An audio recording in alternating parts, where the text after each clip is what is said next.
आपका नाम क्या है? मेरा नाम धीरज कुमार वर्मा हुआ। धीरज कुमार वर्मा। रहने वाले कहाँ के हैं? बेसिकली मैं आई बिलोंग्स टू बिहार, औरंगाबाद। अच्छा अच्छा।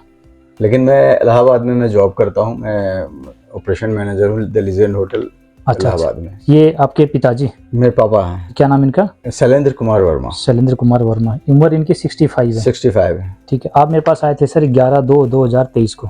जी 3 महीने हो गए आपको। जी। मेरे पास आने से पहले पेशेंट की कंडीशन क्या थी और कहाँ कहाँ ट्रीटमेंट आपने लिया था? देखिए, इसमें कीमोथेरेपी के लिए बोला गया था। डॉक्टर ने बोला था कलकत्ता में, फोर्टीज कलकत्ता में। हाँ जी हाँ जी। उन्होंने नहीं लिया। पापा ने कहा कि नहीं, मैं आयुर्वेद में ही जाऊंगा, जो कि मैंने प्रेशर भी किया कि क्या आयुर्वेद में रखा हुआ है।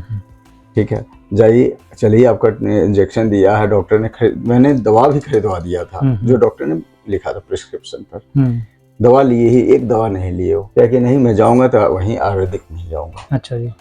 मेरे सिस्टर इन लॉ जो हैं, सिस्टर के हस्बैंड, उन्होंने भी बहुत प्रेशर दिया। मतलब सब लोग गुस्साए हुए थे, यहाँ तक कि सबकी नाराजगी हो गई। पढ़े लिखे थे ना सारे, पूरे एजुकेटेड फैमिली थी। सभी लोग नाराज हो गए थे कि नहीं, खामोखाम उधर जा रहे हैं, पैसा बचा रहे हैं, तो ये कर रहे हैं, पैसा के चलते कंजूसई कर रहे हैं, इसलिए आयुर्वेद में जाना चाह रहा है। अच्छा। पता नहीं क्या मन में था पापा का, नहीं था वो मुझे मालूम नहीं। उन्होंने वीडियो में सारा चीजें देखा था पहले से। उनके माइंड में बैठा हुआ था कि आयुर्वेद से ही ट्रीटमेंट है और कोई पॉसिबिलिटी नहीं है। जो मेरे फादर के जो मन में था कि आयुर्वेद ही एक चीज है जिसमें मैं पॉसिबिलिटी, मैं ठीक हो जाऊंगा। हाँ। आप लोगों के मन में नहीं था? हम लोग के मन में क्या था कि आयुर्वेद में है, जड़ी बूटी लेना है, इससे पता नहीं क्या सही होगा क्या नहीं होगा, आई डोंट नो। जायज बात है सर। उस समय क्या था, आयुर्वेद को इतना था कि पेट में दर्द है तो जड़ी बूटी ले लिए थे। कभी कैंसर को लेकर किसी के दिमाग में बात नहीं थी कि आयुर्वेद से भी ठीक होगा। तो आप अपनी जगह ठीक थे। हाँ। गलत नहीं थे। उन्होंने बोला कि अगर मेरे सिस्टर इन लॉ ने बोला कि आपको गाड़ी में रिजर्व करके मैं लेते जाऊंगा, कि गाड़ी से कूद जाऊंगा लेकिन नहीं जाऊंगा। उनकी जिद की वजह से। उनकी जिद थी। फिर उन्होंने कहा कि किसी से मुझे इलाहाबाद लड़का के पास पहुंचा दीजिए, हम अपना करवा लेंगे। अच्छा। वो जाएगा तो ठीक है, नहीं जाएगा तो मैं अकेले जाऊंगा, लेकिन मैं वहीं से ट्रीटमेंट। वो आपके पास पहुंचे? अब मेरे पास आए। अब सिंस मैं अपने पापा का इकलौता हूँ, मुझे तो किसी तरह सुनना ही है उनका, चाहे उनका जिद रहे, चाहे जो रहे, आदेश रहे या जिद रहे, कह चलना उनका चलिए। उनको समय लेकर के सबसे पहले ले गया था। हाँ जी। मैं वहाँ से 1 महीना का दवा चला। ठीक है। सेकेंड टाइम जब आए दवा लेने तो दवा मिली, लेकिन मुझे उतना फर्क नहीं था। उस टाइम भी मैं पापा को बोला था कि बेकार में आयुर्वेद में पड़े हुए। हाँ, उस समय जो आपने आयुर्वेद लिया, क्योंकि कोई भी रिजल्ट नहीं दिखा। यहाँ तक मैं उस टाइम भी कह के, मतलब पापा के सामने नहीं बोलता था, लेकिन पीछे में जाके बोलता था कि फालतू में पड़े हुए आयुर्वेद के चक्कर में इतना दवाई है। हाँ। कुछ फर्क पड़ नहीं रहा है, ऐसे खाली दिन भर दवाई खा। हाँ, कल को क्या होगा कि पेशेंट की कंडीशन और ज्यादा बिगड़ जाए। हाँ। तो उससे पहले हर बंदा चाहता है कि अपने सही जगह पहुंचे। तो इन्होंने पहले जहाँ आयुर्वेद लिया उसमें इनको आराम नहीं मिला, तो इनका विश्वास टूट गया था। हाँ, विश्वास टूट गया था। मैं कहा कि अभी भी टाइम है, चलिए उधर दवाई करवा देते हैं। मेरे बारे में कैसे पता चला फिर वहाँ पर जब थर्ड टाइम गया पापा के लिए दवा लेने, तो वहाँ बंद देखे। अच्छा। मेरा अंदर से इंटेंशन ये भी था कि दवा अच्छा हुआ नहीं मिल रहा है, कम से कम इसी बहाने उसमें जाएंगे। हाँ, एलोपैथ में जाएंगे। ठीक है। तो पापा कहे कि नहीं, एक काम करो, तुम अटेली चले जाओ। अच्छा। अटेली में चले जाओ, डॉक्टर दीपक शर्मा के पास, वहाँ से लाओ।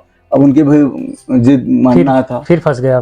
फिर जिद मानना था, उनके चलो वहाँ भी ट्राई कर लेते हैं, इतना खर्च और सही। ठीक है। फिर मैं आया यहाँ से, दवा लेके गए। पापा को अभी तक मैं यहाँ लाया नहीं हूँ, लेकिन पता चला कि बिना पेशेंट को लाए हुए भी मिल जाता है। मैंने आपको बताया था कि मेरी दवाई 20 दिन के आप लेके जाओ, और 20 दिन के बाद अगर पेशेंट को आराम मिलता है तो मैं आगे चलाऊंगा। मैं आपको 2 महीने 3 महीने की दवाई नहीं दूंगा। ठीक है। अगर 20 दिन में आराम नहीं मिलता है तो मैं आगे पेशेंट को दवाई नहीं दूंगा। ठीक है। तो आप मेरे पास आए थे, तो आपके पेशेंट को क्या क्या कॉम्प्लिकेशन थी, क्या क्या दिक्कतें थी? मेरे फादर को जो फर्स्ट स्टेज में थे, उनका मतलब प्रोस्टेट का ट्रीटमेंट हुआ था। हाँ। बड़ा ऑपरेशन हुआ था फोर्टीज कलकत्ता में। हाँ जी। फिर उसके बाद फिर वहाँ पर जब चेकअप हुआ तो उसमें डॉक्टर ने बोला कि माइनर एक आ रहा है, हो सकता है कि कैंसर में कन्वर्ट हो जाए। तो जब इतना बोल दिया, मतलब डायरेक्टली डॉक्टर्स भी डायरेक्टली नहीं बोलते कि है कि नहीं है। मेरे पापा को मन में आ गया कि हाँ, मैं अब कैंसर का पेशेंट बन गया। तो उसके बाद फिर कीमोथेरेपी का लेना था, वो सब कुछ लिए नहीं। फिर मैं यहाँ पर जब आया तो पापा को जो दिक्कत थी जब मैं आया था, उस टाइम पैर में सूजन था जो कभी सही नहीं हो रहा था। बिल्कुल। तलवे जो है पूरा सूज गया था। और जो प्रोस्टेट वाला कैंसर था सो तो था ही, इसके अलावा भूख नहीं लगती थी। उन पेशाब में जलन था, मतलब प्रोटीन की मात्रा उसमें ज्यादा आ रही थी, नींद कम आती थी, ताकत तो मतलब खत्म ही था, मतलब क्योंकि उनको एक बार पैरालिसिस अटैक भी आया था। अच्छा, प्रोस्टेट के कारण हुआ, पेशाब में प्रोटीन निकल रहा था, जलन था ज्यादा, चल फिर नहीं पा रहे थे। पीएसए भी आपका बढ़ा हुआ। 20 दिन के बाद मुझे चेंजेस देखा मैं, उसमें देखे कि पैर का सूजन कम हो रहा है, पैर का सूजन कम हो रहा है, और प्रोस्टेट का तो उसका तो चेकअप वगैरह नहीं करवाए थे, जब ये सही हो रहा तो भी सही हो रहा होगा। 1 महीना के बाद फिर मैं दोबारा दवा लेके गया। अभी फिर बाद में डॉक्टर साहब से भी बात करवाया मैंने पापा को, जो उन्होंने अपना फीलिंग्स बताया, ही वाज वेरी हैप्पी। मतलब ऐसा देख के, मतलब बातचीत से भी और ऐसे देख कर कोई नहीं कह सकता कि ये कैंसर का पेशेंट हो सकते हैं। देखो, आपने आके मेरे को बताया था भूख अच्छी लगने लगी जी, नींद अच्छी आने लगी, बिल्कुल ठीक है, शरीर में ताकत भी आ गया, पहले से काफी ताकत भी आ गया, और पेशाब में जो प्रोटीन निकलता था, जो जलन था, वो समाप्त हो गया, जैसे बराबर हो गया, मतलब लेवल में आ गया। पैरों का सूजन तो बिल्कुल आप कहते हो आज की तारीख में, आज के डेट में एकदम नहीं है, एकदम नहीं। 3 महीने हुए आपको, एकदम ठीक हो चुका है। पहले चल नहीं पा रहा था, अब 3-3 किलोमीटर चल रहे हैं, मतलब by God grace he is very comfortable. जिस आयुर्वेद को लेकर आपके मन में भी एक धारणा थी कि मेरे पापा की जिद की वजह से मेरे को आयुर्वेद लेना पड़ रहा है, ठीक है, अब तो मुझे भी विश्वास हो गया। मैं सबको रिकमेंड, वहाँ इलाहाबाद में रहता हूँ, मैं किसी को देखता भी हूँ ना तो मैं रिकमेंड करता हूँ कि जाइए, वहाँ रास्ता मैं बता देता हूँ। मैं आपको शुरू में आयुर्वेद लिया, आपको विश्वास टूट गया उसमें? मैं विश्वास शुरू में टूट गया था, फालतू में अपने जिद पर ले रहे हैं, क्योंकि जब मैं यहाँ टेली आया तो मेरा 0 से 100% विश्वास हो गया। क्योंकि आयुर्वेद के कई डॉक्टर ऐसे हुए हैं जो वाकई में आयुर्वेद को बदनाम करने में लगे हुए हैं, जैसा मेरे को लग रहा है। एक पेशेंट को मेरे को 2 मैं 9 बजे आया था फर्स्ट टाइम, यहाँ से मैं छूटा था 1 बजे के आसपास। ये नहीं कि सिर्फ दवाई देके भेज दिया, मेरा मकसद ये नहीं दवाई बेचना, मेरा मकसद ये है कि आपको एक ही चीज बताऊंगा कि बीमारी हुई क्यों, क्या कारण है, और सबसे पहले तो भय और डर निकालना। आयुर्वेद के कुशल डॉक्टर या कुशल वैद्य ना होने की वजह से आयुर्वेद छोटा हो गया। तो लोग कहते हैं डॉक्टर साहब कि 60 के बाद रिकवरी स्लो है, लेकिन मतलब नहीं, सही फैक्ट बात है, 60 के बाद जो है रिकवरी नहीं हो पाता होता, लेकिन इतना कम समय में मतलब ट्रीटमेंट पॉसिबल हो जाना, ये भी मतलब आश्चर्य, बहुत बड़ी बात है सर, बहुत बड़ी। आज आपकी बात बिल्कुल सही है,